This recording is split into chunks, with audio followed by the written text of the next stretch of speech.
Vite! Hi, Steph! Hello po. Cute-cute mo naman. Saan ka sa Cavite? Sa Dasmariñas po. Ah, talaga ba? Yes po. Nasaan si Ding? Nasa bahay po. Nasaan ang baton? Naiwan. Yan ang sinasabi ko eh. Nako! Ay, tignan natin kung anong klaseng bato ang maibibigay sa atin. Ang ating mga inampalan. Personally, I feel excited about performances like this kasi may yung original version nito is band version eh.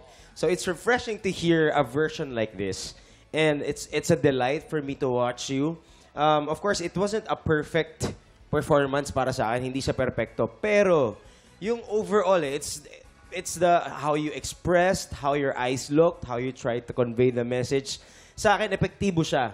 Dahil kasama mo, hinahanap ko na rin tuloy nasa na si Darna. Darating ba si Darna? Yung eagerness and anticipation for a hero, that's the story na nakuha ko dun sa performance mo. So I wanna commend you for that. Because at the end of the day, it's not about perfection, but effectivity, and I feel like this performance was effective for me. Thank you po. Yung dating mo sa stage, gustong-gusto ko yun. Yung dynamics mo, gustong-gusto ko rin siya. Yung control mo sa boses mo, yung emotions para sa kanta, talagang saktong-sakto lang doon. Kaya tuwang-tuwa ako sa performance mo, and congratulations, Steph.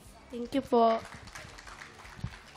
Nakakatakot ang gumawa ng ibang version ng isang awitin, lalo na kung galing siya sa banda na medyo mabilis ang tempo, tapos gagawin mong parang ballad.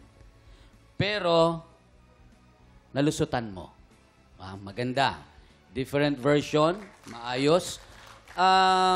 Stage presence mo, you're very confident. Maganda. Proper projection, maayos din.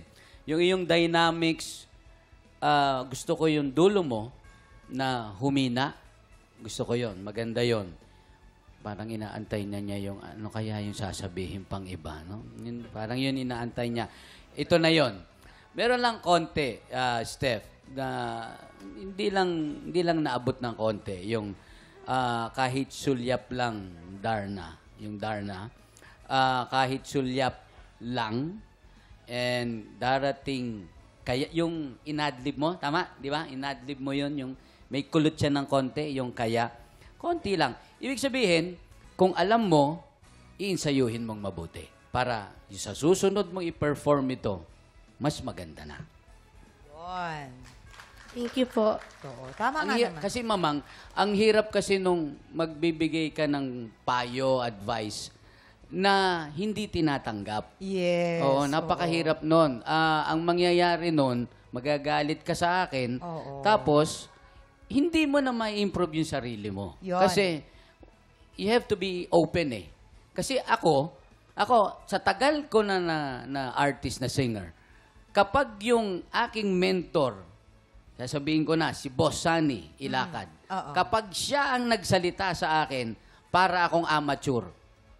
Totoo yun. Hanggang ngayon, marami pa rin siyang nakikita at naririnig sa akin. At tinatanggap ko yun. Yun. At syempre, kung hindi mo tinanggap yun, hindi mo mararating kung ano ka ngayon. Yun, tama. Bilang tama. isang Renz Verano, Ako, na iniidolo salamat, ng Mama. lahat. Oo, tama. Diba?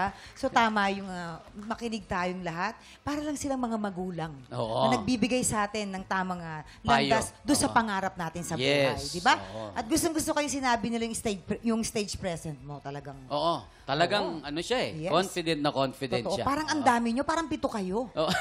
Pero isa ka lang naman. Okay. Okay. Tignan natin anong score kaya ang ibibigay ng ating inampalan. Step. Ang binigay ko sa iyong between today ay...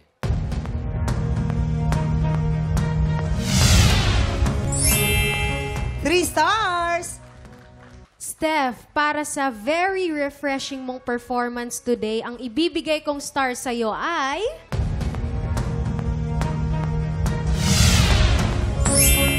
3 stars!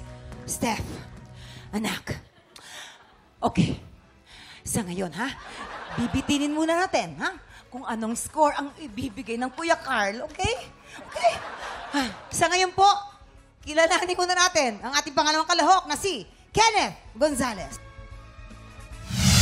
Sino nung nag-push through sa'yo or ano ang nakapagtulak sa'yo para sumali? Siyempre, unang-una po yung family ko po. Ay, Sila po talaga? talaga yung inspiration ko bakit po ako sumasali ngayon. Kasi laki po talaga kami sa hirap po. Mahirap po talaga ang buhay na. Anim po kaming magkakapatid at ilan lang po yung nagtatrabaho sa amin. Si mama po at si papa wala rin naman pong work nun. So yung mga ate ko po yung nagtatrabaho. Na tumutulong? Yes po. Pag sumasali po ako mga singing contest, kay mama ko rin po binibigay po lang. Actually, nandito yung mama mo, eh, no? Yes po. Pwede ba nating tawagin ang mother? Mama Marites! Welcome naman sa aming, munting tahanan ng TikTok Lock. Ano pong masasabi niyo sa anak niyo? Talaga nandito at thank you po at sinuportahan niyo ang baby. Tuloy-tuloy niya lang yung pangarap niya. Sana matupad. Andito lang ako para sa dito lang kami. Mama, lahat po ng ginagawa ko is para sa inyo ni Papa. Of course, para sa ating pamilya. Para sa ating pamilya kasi... Ay, nun talaga. Mahal na mahal ko kayo. Ano ba ka namin? Happy Mother's Day. Belated Ay, belated Happy Mother's Day.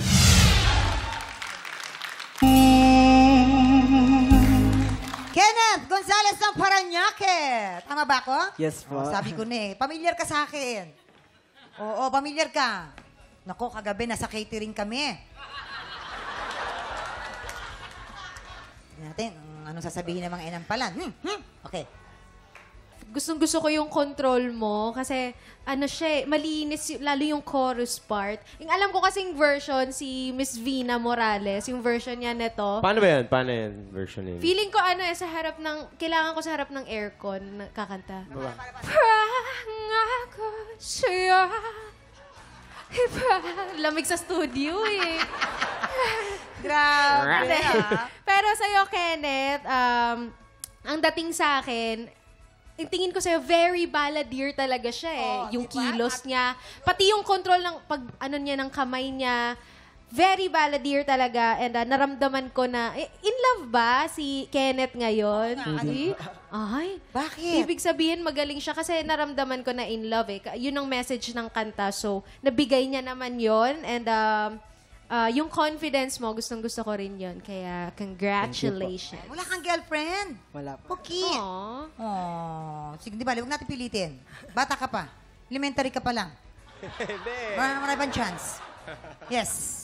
Kenneth, ang overall comment ko, halatang halata sa'yo na na-enjoy mo yung kanta. And importante yan kasi minsan, yung sa dami lang napanood natin dito, Tito Renz, marami ang hyper-focused sa dapat hindi ako magkamali, dapat di mo wala sa tono. Pero nakakalimutang enjoyin yung performance. So si Kenneth talagang na-embody mo, kitang-kita namin sa galaw mo, sa mata mo, na na-enjoy mo yung performance. Kaya naniwala kami na ikaw ay nangangako ng wagas na pag-ibig. Although, kagaya din ng comment kanina, hindi lahat perfect. May mga certain parts na wish ko na mas sana naihatid mo pa, mas naibigay mo pa yung power. But you did a really good job and I'm happy about this performance. Thank you so much po.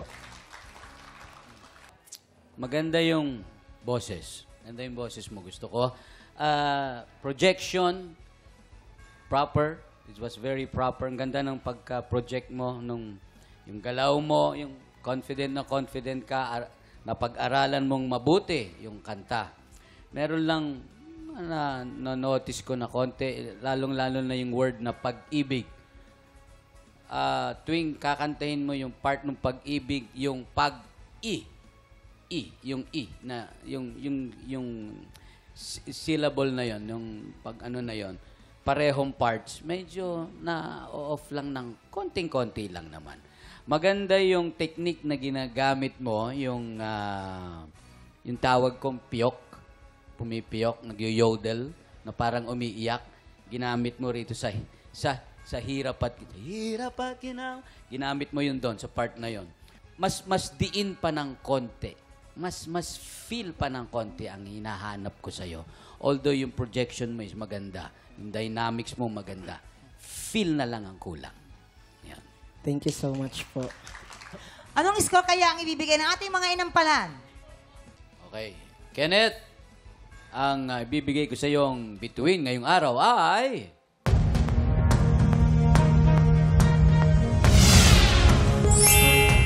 3 stars.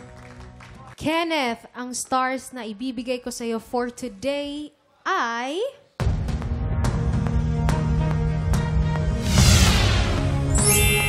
3 stars! Naku, Kenneth, mamaya natin papakita ang scores ni Carl. So far, si Steph ay meron ng 6 stars. At, naku, Kenneth, ikaw din, meron ka ng 6 stars. Naku, sino kaya sa kanila ang hahamon sa kampiyon mamaya? Tutukan natin yan. Samantala po, sa mga gusto mag-audition sa tanghalan ng kampiyon, please watch this. Tinatawagan ng mga Pilipinong may tapang ng kampiyon at boses ng kampiyon.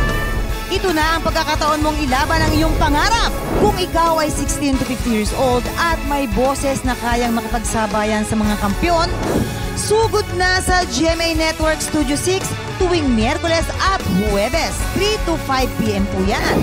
Hanapin lang si Romel Bago, ilabas ang iyong pusong kampiyon dito sa Tanghalan ng Kampiyon!